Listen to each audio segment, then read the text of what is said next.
Logo, se o diabo estava expulsando os seus próprios súditos, ou seus próprios demônios, como disse os fariseus: expulsa tu demônio por Beelzebu, logo o inferno não iria subsistir, ao contrário, ia desmoronar. Mas Jesus aqui nesta palavra está dizendo que o inferno não está dividido, o inferno está unido para pelejar contra a igreja do Cordeiro. Nós, por nossa vez, como filhos de Deus, eleitos, que temos o nosso nome inscritos no livro da vida e alistados no exército de Cristo para o trabalho, nós não podemos estar divididos entre nós mesmos. Não podemos, porque senão o reino de Deus não subsiste. Eu observo que às vezes tem pessoas que passam tempos e tempo lutando com outra pessoa, até mesmo às vezes no ministério lutando, e o diabo dando risada com essas coisas. Nós não podemos.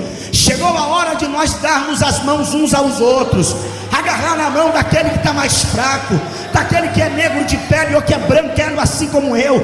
Chegou a hora de nós darmos as mãos e dizermos que vamos vencer, porque Cristo está do nosso lado. Posso lhe fazer mais um pedido? Olhe para a pessoa que está do seu lado e diga: você tem inimigos. Diga para ele: o seu inimigo não sou eu. Aleluia, aleluia.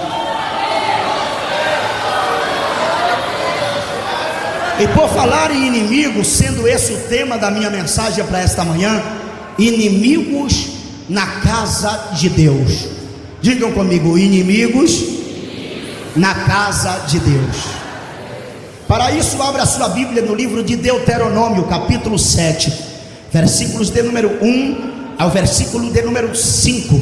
Deuteronômio capítulo 7, versículo de número 1 ao versículo 7 diz assim: quando o Senhor teu Deus te tiver introduzido na terra, a qual passas a possuir, e tiver lançado fora muitas nações de diante de ti, os heteus, e os girgazeus, e os amorreus, e os cananeus, e os ferezeus, e os heveus, e os jebuseus, 7 nações, mais numerosas e mais poderosas do que tu, e o Senhor teu Deus as tiver dado diante de ti para as ferir, totalmente as destruirás.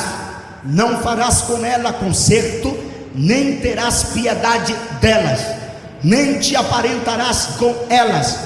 Não darás tuas filhas a seus filhos, e não tomarás suas filhas para teus filhos, pois elas fariam desviar teus filhos de mim, para que servissem a outros deuses, e a ira do Senhor se acenderia contra vós, e depressa vos consumiria.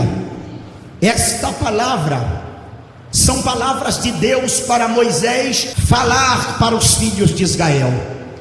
Os irmãos sabem que Israel passou 430 anos aproximadamente no Egito, e depois desse tempo foram retirados com mão forte através de Moisés para serem conduzidos a Canaã, a terra que Deus havia prometido a Abraão, a Isaque e a Jacó.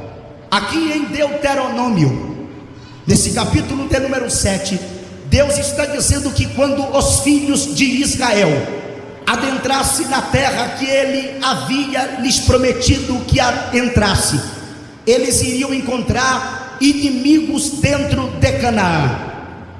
Os irmãos sabem que o Egito simboliza o mundo para nós hoje, a igreja simboliza Canaã.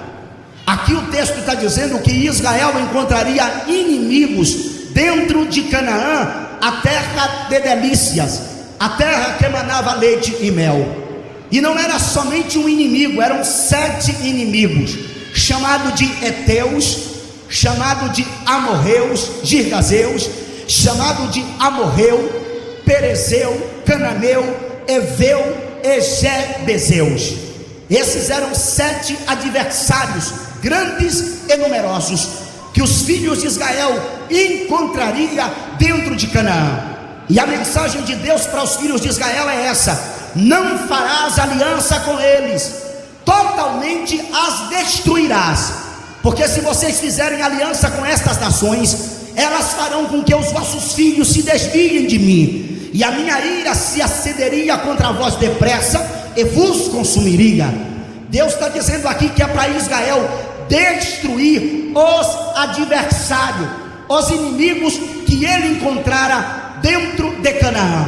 Eu pergunto uma coisa: a igreja é um tipo de Canaã, sim ou não? Sim, é aqui dentro mesmo que Deus está dizendo que existem inimigos.